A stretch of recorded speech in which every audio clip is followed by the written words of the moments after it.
Welcome to the pre-placement training. This is Amit Kumar Rathore. Today we will learn STL. This means Standard Template Library. जैसा नाम से clear है, this is a library for standard templates. अच्छा, अब templates पहले हम इसमें समझेंगे टेम्पलेट्स क्या होती हैं, देन हम समझेंगे कि लाइब्रेरी का क्या यूज़ है ना. तो टेम्पलेट आपने जब C++ पढ़ा होगा उस समय, तो आपने टेम्पलेट समझा होगा. एक्चुअल बाय यूजिंग टेम्पलेट्स हम जेनरिक क्लासेस बनाते थे, है ना. अब जेनरिक का क्या मतलब है समझे, मैं एक एग्जांपल से समझा रहा हूँ, देन आपको टेम्पलेट समझ में आएंगी, है ना. तो मैंने एक सेकेंड, चलिए मैं जेनरिक का मतलब बता रहा हूँ टेम्पलेट्स का. टेम्पलेट्स कैसे लिखी जाती थी वो बता रहे हैं, देन आप यूज़ करना सीखेंगे, ठीक है. चलिए तो हम आते हैं, मैंने फॉन्ट बढ़ा लेता हूँ थोड़ा सा तो आपको दिखाई देगा.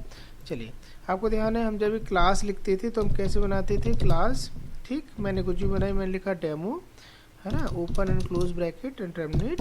उसके बाद आप यहाँ पर अपना डेटा लिखते थे, है ना. तो डेटा सपोज करो मैंने लिखा x, और यहाँ उस डेटा को कॉल करने के लिए हम बनाते थे फंक्शंस. तो पब्लिक में हमने बनाए यहाँ पर इस डेटा के लिए फंक्शंस, और फंक्शन में हम लिख रहे हैं या suppose this is the void get x, ठीक है. और हम यहाँ लिख रहे हैं दूसरा फंक्शन लिख रहे हैं हम वॉइड डिस्प्ले कर लो, पुट कर लो, मैंने लिखा वॉइड डिस्प्ले x, ठीक है. एक जनरल एग्जांपल से लेके चल रहे हैं हमसे. चलिए अब अपन इन दोनों की बॉडी यहीं लिख देते हैं. तो बॉडी लिखना है तो मुझे इसको टर्मिनेटर को उठाना पड़ेगा, ओपन क्लोज, ठीक है. और मैं यहाँ बॉडी लिख रहा हूँ इसके अंदर, ठीक है. बॉडी में कुछ नहीं लिखना, मुझे सिंपल से लिखना है सी आउट एंटर x, ठीक है. चलिए ये मैंने टर्मिनेट किया, और यहाँ पर जाके मैं लिख दूंगा सी इन x को हमने इनपुट करा दिया. सेम ऐसे ही हम कहाँ चलेंगे, थोड़ा सा छोटा कर दूंगा. सेम ऐसे ही हम इस वाले डिस्प्ले फंक्शन की कोडिंग लिखेंगे. तो डिस्प्ले में हमने लिखा ओपन ब्रैकेट, और सिंपल से हमने लिख दिया सी आउट करा दो x को, ठीक है. अब आप ये समझो कि जब भी हम ऐसे क्लास बनाते हैं हमेशा ऐसे ही बनाते हैं, ठीक है. और अब मैं इस क्लास को कॉल करा रहा हूँ, तो मैंने लिखा वॉइड मैन, यहाँ से ऑब्जेक्ट बनाएंगे, ठीक है. तो वॉइड मैन के अंदर हम आए, और हमने क्लास का एक ऑब्जेक्ट बनाया. यहाँ पर क्लास का नाम है डेमो, तो मैंने ऑब्जेक्ट बनाया डेमो ओबीजे, ठीक है. और इस ओबीजे से मैं कॉल करा रहा हूँ फंक्शंस को. तो मैंने लिखा ओबीजे डॉट फंक्शन कॉल करा है. तो पहला फंक्शन था गेट अंडरस्कोर x, ये कॉल किया हमने. और दूसरा फंक्शन था अपने पास OBJ dot display underscore x, ठीक है. और गेट CLR स्क्रीन आप लगाएंगे बाद में, है ना, जब आप लगाना चाहें तो. अब इस केस में है क्या, ध्यान समझिएगा. अब जब मैं इस क्लास को रन करूँगा, मतलब इसके ऑब्जेक्ट से गेट x और डिस्प्ले चलाऊँगा, तो जो x की वैल्यू है, एक्चुअल डेटा जो हम लेके चल रहे हैं क्लास में, वो डेटा कौन सा है, इंटीजर डेटा है ना.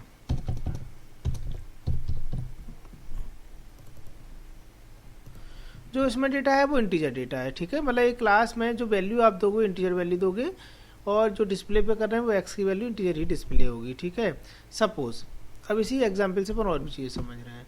सपोज हम भी चाह रहे हैं कि अब जो क्लास बनाए एक वेरिएबल की फ्लोट वेरिएबल डेटा लें हम उसमें, और उस पर पूरी क्लास चलाएं.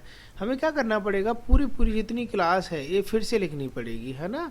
और जहाँ इंटीजर जो डेटा लिया था, इस डेटा की जगह मुझे कब क्या करना पड़ेगा, मुझे डेटा लिखना पड़ेगा फ्लोट, ठीक है.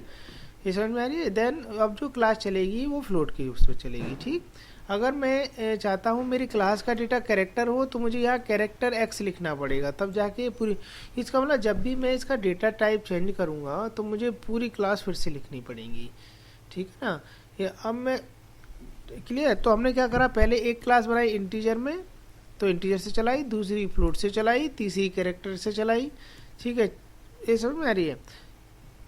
तो हमने 3 अलग अलग डेटा टाइप लेने के लिए, मतलब डेटा की वैरायटी अपन ने बनाई, है ना, कि ये क्लास किस टाइप का डेटा एक्सेप्ट कर रही है। तो एक्सेप्ट करने के लिए पहले अपना इंटीजर एक्सेप्ट कराया, फिर फ्लोट पे काम किया, फिर थर्ड में हमने किस पे काम किया, कैरेक्टर पे काम किया। ठीक है, तो चेंज कहाँ किए, डेटा टाइप चेंज किए, लेकिन क्लासेस पूरी लिखनी पड़ी। क्लियर है। तो ये क्या ऐसा हो सकता है कि हम क्लास कॉमन लिखें और जब हम उस क्लास के ऑब्जेक्ट्स क्रिएट करें तो उस समय हम बता दें कि ये जो डेटा टाइप होगा वो कौन सा होगा। ठीक है, अगर हम ऐसा कर पाए तो होगा क्या, हमें एक ही क्लास लिखनी पड़ेगी और उसके डिफरेंट वेरिएशंस हमें मिल सकते हैं। It means it accept the different data. Clear है। तो इसी चीज़ को हम क्या बोल रहे हैं, इस चीज़ को बोलेंगे हम जेनरिक क्लासेस। जब हम एक क्लास लिखेंगे और डिफरेंट डेटा हमें उसमें एक्सेप्ट होगा। क्लियर है। तो इसको बोलते हैं जेनरिक क्लासेस। और जेनरिक क्लासेस किससे मिलेंगी, जेनरिक क्लासेस बनेंगी टेम्पलेट से। तो मैं आपको सीधे इसी एग्जाम्पल को जेनरिक क्लास में कन्वर्ट करके ले चलता हूँ। चलिए, तो मैं आया, मैंने यहाँ ओपन किया, आप देखो इसी को मैंने जेनरिक में कन्वर्ट किया है। तो इसके लिए करना क्या पड़ता है, इन C++ हम क्या करते हैं, टेम्पलेट बनाते हैं। मैंने लिखा टेम्पलेट, लिखना पड़ेगा दिस इज द कीवर्ड, और क्लास और टेम्पलेट का ये हमें लेना पड़ेगा ऑब्जेक्ट। ठीक है, क्लास टी, ये कुछ भी टी की जगह कुछ भी चेंज कर सकते हैं आप। अब जैसे क्लास लिखते थे वैसे लिखी है मैंने, देखो जो जैसे यहाँ लिखी थी वैसे सेम यहाँ लिखी है। बट मैंने क्या किया है, जहाँ मैं वेरिएबल डिक्लेयर कर रहा था उसकी डेटा टाइप में मैंने टी लिख दिया है, जो हम टेम्पलेट का लेके चले थे यहाँ से। ठीक है, बाकी देखो क्लास वही है जो हमने अभी यूज़ की। क्लियर है। तो ये अब बन गई जेनरिक क्लास। कैसे, क्योंकि टी में अभी हमने कुछ नहीं बताया, T is the integer, float, character, कुछ हमने बताया नहीं। ये कब बताएंगे, जब हम क्लास क्रिएट जब उसमें क्लास के ऑब्जेक्ट्स बनाएंगे तब। ठीक है, तो ये ओके, समझ में आ गई। अब ऐसे ही अपन नीचे आते हैं, तो आप देखो मैं इसको डाउन करूँ, हम डाउन करते हैं। देखिए अब मैंने यहाँ बनाया है, जैसे ये डेमो अपने क्लास का एक ऑब्जेक्ट बनाया ना, तो हमने उसके पहले बता दिया कि ये किस टाइप की वैल्यू एक्सेप्ट करेगा। तो इन एंगुलर ब्रैकेट हमने उसका टाइप लिख दिया। देन अब इस ऑब्जेक्ट से जब भी मैं गेट एक्स कराऊंगा तो गेट एक्स में क्या होगा, ये कैरेक्टर वैल्यू लेगा। अगर मैं इसकी जगह इंट लिखता तो इंटीजर वैल्यू एक्सेप्ट होती, अगर मैं फ्लोट लिखता तो फ्लोट वैल्यू एक्सेप्ट होती। इट मीन्स हमने एक कोडिंग एक बार लिखी है क्लास की, बट यहाँ डिफरेंट टाइप्स के डेटा एक्सेप्ट हो रहे हैं। ठीक है, चलिए, तो इसको बोलते हैं अपन जेनरिक क्लास। मतलब जेनरिक क्लास बनेंगी किसे, बाय यूजिंग टेम्पलेट। तो ये हो गई एक टेम्पलेट का एग्जाम्पल। ठीक है, अब आते हैं अपन अपनी जो अपन डेफिनेशन समझ रहे थे, तो वापस आते हैं, हम समझ रहे हैं standard template library.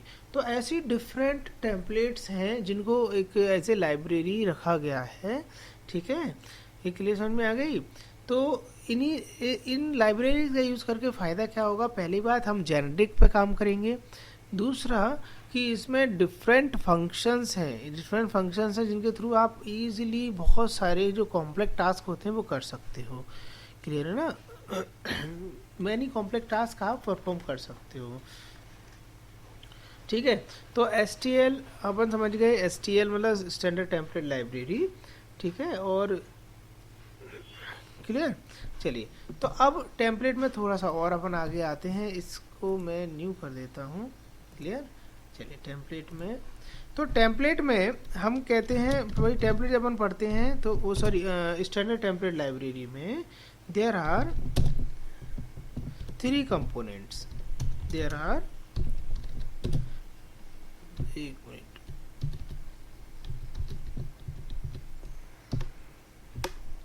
There are 3 components. Number 1, first one the container, है ना। STL की बात करें, STL के अंदर हमें क्या क्या कॉन्सेप्चुअल समझना पड़ेगा। दूसरा एल्गोरिथम,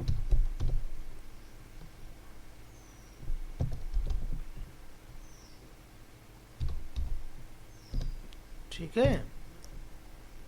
तीसरा इटरेटर्स। भाई इन 3 चीज़ों पे पूरा आपका जो हम पढ़ते हैं STL, वो STL में 3 कंपोनेंट हम यही होते हैं। ठीक है, फर्स्ट कंटेनर। ठीक है, container are used to manage collection of objects. Simple way में बोलें तो जितना डेटा स्टोर होगा, है ना, सिंपल वे में समझें, जितना डेटा स्टोर होगा वो कंटेनर में होगा, है ना। तो कंटेनर का जैसे मैं एग्जांपल बताऊं, कंटेनर जैसे अब एक माने स्टैक, क्यू, ठीक है। तो इस टाइप के एरे, लिस्ट, ये सब कंटेनर्स बने हुए हैं, ठीक है। और हमें जो फंक्शंस हैं उनके थ्रू काम करना है। तो कंटेनर्स में, तो कंटेनर्स कलेक्शंस मैनेज करते हैं, मतलब सिंपल सी बोले तो डेटा स्टोर के काम आता है, ठीक है। तो example of containers are list, array, queue, ठीक है, ट्री, एटसेट्रा, बहुत सारे हैं, ठीक है। तो ये दीज आर द कंटेनर्स, ठीक है। अब एल्गोरिथम्स, एल्गोरिथम्स का मतलब केवल एल्गोरिथम जो हम डेटा स्ट्रक्चर में पढ़ते हैं उससे नहीं बोल सकते, ठीक है, क्योंकि वहाँ तो अपन केवल जनरल इंग्लिश में कुछ सिंटैक्स लिखते थे प्रॉपर, जिसके थ्रू हम उस पर्टिकुलर प्रोग्राम की एल्गोरिथम समझते थे। बट यहाँ एल्गोरिथम का मतलब है फंक्शंस। एल्गोरिथम का मतलब हम किससे बोल रहे हैं, हम बोल रहे हैं फंक्शंस। फंक्शंस मतलब ऐसे एक्शंस जिनको हम इन कंटेनर पर यूज़ करेंगे और डेटा को रिट्रीव करेंगे या उस पर ऑपरेशन परफॉर्म करेंगे, ठीक है। तो इन पर्टिकुलर कंटेनर पर हम जो एक्शंस परफॉर्म करने वाले हैं, जो फंक्शंस यूज़ करेंगे, ठीक है। जैसे मान लें एक एरे का मान लें, एरे में एलिमेंट ऐड करना है, डिलीट करना है, ठीक है। तो ये फंक्शंस हैं। तो ये फंक्शंस अपन कहाँ परफॉर्म कर रहे हैं, एरे पर। तो एरे इज द कंटेनर, और जो फंक्शन परफॉर्म करेंगे दिस इज द एल्गोरिथम, ठीक है। चलिए, बट डायरेक्टली आप कभी भी फंक्शंस को इस पे अप्लाई नहीं करते। क्यों?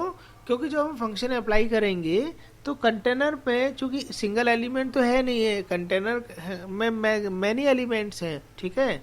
तो उन एलिमेंट्स को वन बाई वन आपको फैच करना पड़ेगा, है ना, उन पर वन बाई वन ऑपरेशन करना है। तो इन दोनों के बीच में एक नई टर्म आती है, दिस इज कॉल्ड इटरेटर, ठीक है। तो इटरेटर का काम होता है, actual iterator act as a bridge between the container and algorithm, है ना, दोनों के बीच में इटरेटर का काम होता है, ठीक है। तो इटरेटर का काम है जो फंक्शंस जिस पर्टिकुलर कंटेनर पे हम अप्लाई कर रहे हैं, ठीक है, उसके बीच में इटरेटर का काम है वो पर्टिकुलर कंटेंट जो उसमें एलिमेंट्स हैं, उन एलिमेंट्स पर क्या ऑपरेशन परफॉर्म होना है, तो इटरेटर के थ्रू ही जाएगा, ठीक है। सिंपल सी भाषा में हम बोल सकते हैं दिस इज अ पॉइंटर, ठीक है। हम क्या बोल सकते हैं, this is the pointer. Which point, pointer which point out the data in the container, ठीक है। तो अपना तीनों चीज समझ ली। कंटेनर क्या, कंटेनर मतलब अपने पास डेटा स्टोर है ना, डेटा स्टोरेज, जो डेटा स्टोर करके रखा है, तो वो उसको अपन बोलेंगे this is the container. Algorithm मतलब फंक्शन, और इटरेशन मतलब पॉइंटर, जो उस पर्टिकुलर कंटेनर के एक एक डेटा को पॉइंट करेगा, और उस पर क्या काम करना है कौन बताएगा, ये एल्गोरिथम से बताएंगे अपनी, ठीक है। तो ये तीन कॉन्सेप्ट उसमें चलते हैं। एक्चुअली इंट्रोडक्टरी लेक्चर है, कंटेनर एक बहुत बड़ा चैप्टर है, ठीक है, और आपको उसके लिए और भी सेल्फ स्टडी करनी पड़ेगी, क्लियर है। तो ये तीन चीज़ें मैंने आपको समझाई, ठीक है। चलिए अब अपन एक चीज़ और समझते हैं कंटेनर्स में।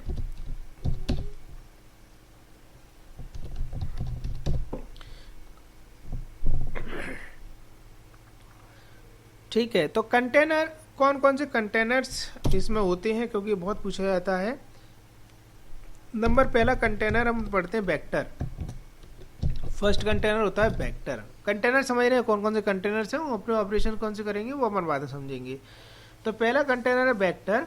और वेक्टर, आप वेक्टर को हम किससे रिप्लिकेट्स कर सकते हैं, वेक्टर को हम रिप्लिकेट्स करते हैं एरे से। आपने एरे पढ़ा होगा डेटा स्ट्रक्चर में, तो जहाँ एरे होता है वहीं हम इसको क्या पढ़ते हैं, वेक्टर पढ़ते हैं। बट एरे में कुछ लिमिटेशंस थी कि उसका रन टाइम पे साइज अपन इंक्रीज नहीं कर सकते, बट वेक्टर में कर सकते हैं, ठीक है। वो आप थोड़ा सा अपन आगे पढ़ेंगे तो समझेंगे। दूसरा कंटेनर पढ़ते हैं Q, which contain the data. तो क्यू किसका रिप्लिकेट्स है, तो क्यू अपन कहें भैया क्यू रिप्लिकेट्स हैं किसका, क्यू का। जो डेटा स्ट्रक्चर में अपन क्यू पढ़ते थे उस क्यू का रिप्लिकेट क्या है, क्यू, ठीक है। तीसरा अपन पढ़ते हैं स्टैक। इसमें स्टैक सेम वही है, जो रिप्लिकेट किसका है, ये रिप्लिकेट है स्टैक का, ठीक है। तो replicate stack. Next one priority queue. Priority queue. Priority queue किसका रेप्लिकेट्स है,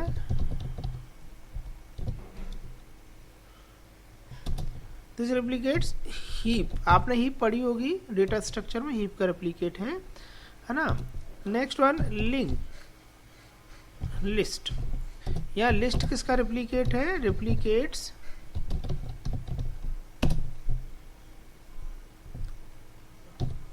लिंक लिस्ट। लिंक लिस्ट जो हम डेटा स्ट्रक्चर में पढ़ते थे, ठीक है। और नेक्स्ट वन इज सेट। तो भाई सेट किसका रेप्लिकेट है, सेट रेप्लिकेट है ट्रीज का, है ना। और last one is the map. तो मैप रेप्लिकेट है एसोसिएटिव एरे का। और एसोसिएटिव एरे भी पढ़ा हुआ आपने, है ना, एसोसिएटिव एरे का। क्लियर। तो ये कंटेनर्स हैं और इनमें सब इनबिल्ट फंक्शंस हैं जो अपन एल्गोरिथम बोल रहे हैं। और आपको इसको बनाना नहीं है, इसके लिए कोड नहीं लिखना है, ये कोड ऑलरेडी बने हुए कोड हैं, ठीक है। चलिए तो अपन आते हैं, ये चीज़ समझ में आ गई। तो अपन एक ठीक है, हाँ एक चीज़ और याद रखिएगा कि जितने जैसे मैंने ये लिखा है ना, ये vector queue stack priority queue list set map, ये सब जो भी क्लासेस हैं actually these are the container classes. तो इन क्लासेस को आपको इंक्लूड करना पड़ता है प्रोग्राम में।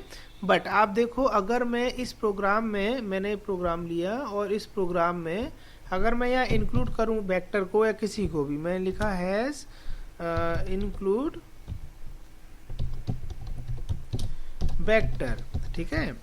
और मैं अगर इसको कंपाइल करता हूँ प्रोग्राम को, आप देखो मैं रन भी किया तो ये एरर देगा कि वेक्टर इसमें इंक्लूड नहीं है। तो ध्यान रखिएगा कि ये जो अपन पढ़ रहे हैं STL, मतलब जो हम क्लासेस से पढ़ रहे हैं कंटेनर क्लासेस, ये टर्बो में नहीं चलेंगी, ठीक है। इसके लिए आपको हायर कंपाइलर की नीड होगी, तो यहाँ नहीं चलेंगी। तो टर्बो में ना चलाएं, टर्बो में ये नहीं चलेंगी। हाँ टेम्पलेट चल जाएगी टर्बो में, बट कंटेनर क्लासेस टर्बो में नहीं इंक्लूड हैं, चलेंगी नहीं, ठीक है। चलिए तो अपन टर्बो क्लोज करते हैं क्योंकि इसकी कोई यूज़ नहीं है अभी, ठीक है। तो आपको समझ में आ गई हो STL क्या है, STL में कितने कंपोनेंट्स हैं, STL की कंटेनर क्लासेस कौन कौन सी होती हैं। अब इनमें से एक क्लास का यूज़ मैं बताता हूँ, बाकी आप प्रैक्टिस कीजिएगा, ठीक है।